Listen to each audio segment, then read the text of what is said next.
Okay, so today we're going to talk about some exercises, some movements that are really going to help you with those like creaky shoulders. If you're somebody like me, you're always dealing with your shoulders popping on you, making funky noises, or you just feel like your mobility is a little bit lacking.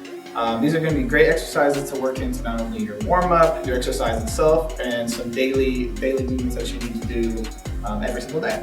So the first one I'm going to show you is a halo. Halos are great because what they're doing essentially is our humerus, which is just your upper arm bone, and your scapula, just your shoulder blade. They're meant to have a communication with each other, and they meet at the shoulder joint. The shoulder joint is pretty much a mess. There's a lot of muscles meeting there, a lot of bones meeting there, being a ball and socket joint. So there's a lot of little things if something is thrown off. For example, like if our posture is forward, that can overstretch this, that can have this tight, and it can lead to any kind of issues. That could be what's causing that discomfort or any kind of popping and cracking. It could be a million different things. The shoulder's just a bit of a mess. Regardless of what it may be, halos are great for getting that communication back between the shoulder blade and the humerus. So with the halo, you can use a kettlebell, you can use a dumbbell. I got a kettlebell here to show you. So you're gonna start with it right underneath your chin. And what you're gonna do is you're gonna start by bringing up one elbow, and you're going to try to be reaching behind your head all the way around and then back down. And you want to try to keep one elbow at your side for as long as possible until obviously you reach that point where both are coming up. So as you can see, I'm reaching behind my head, I'm keeping this elbow down, keeping it down, and then it comes up, and then I want to get that other elbow down as quickly as possible.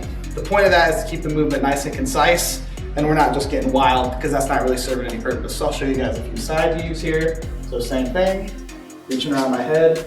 Notice I'm trying to keep my head as still as possible, because if we lean forward, that's pretty much cutting your shoulders some slack. Our body is always trying to take that easiest route, that easy way out, and we want to try to challenge the shoulder joints so we can improve that mobility over time and hopefully get you feeling better. Okay, so one more side view. Back around my head. Really getting back around my head. The thing I see a lot with my clients is they tend to kind of go like over, they're not getting back, and they're kind of leaving some of the movement behind. So do your best to do that.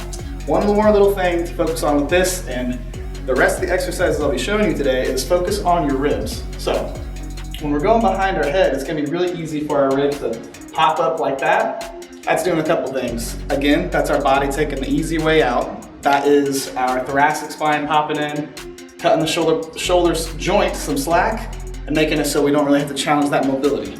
Keep those ribs down throughout the movement. Don't let yourself pop here.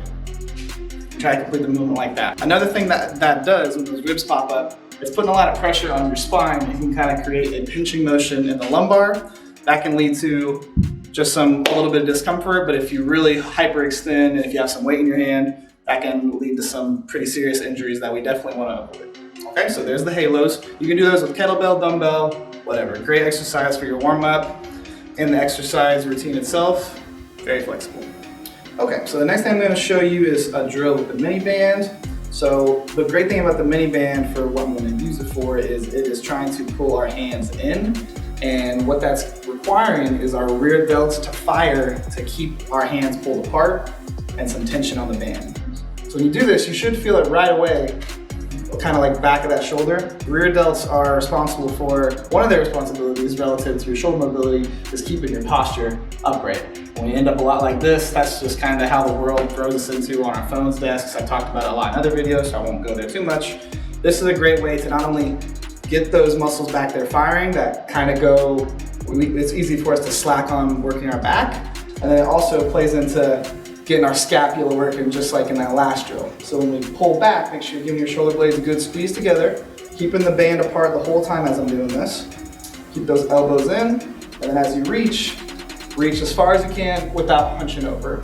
So we're getting a good range of motion in your scapula there, so those shoulder blades can kind of get loosened up, and that's gonna free up your whole shoulder joint as well. I'll show you guys a few front. So good tension on the band, hands about shoulder width apart, and feel a good little burn in my rear delt. Fully extending here, I'm keeping the band apart, it's trying to pull me in, and then bringing it back. Make sure you keep those elbows tucked in. Last thing is gonna be another thing with the band. This is gonna be similar to what we did reaching forward, just gonna be more vertical. And again, same benefits that I described with the wall angels and the kettlebell.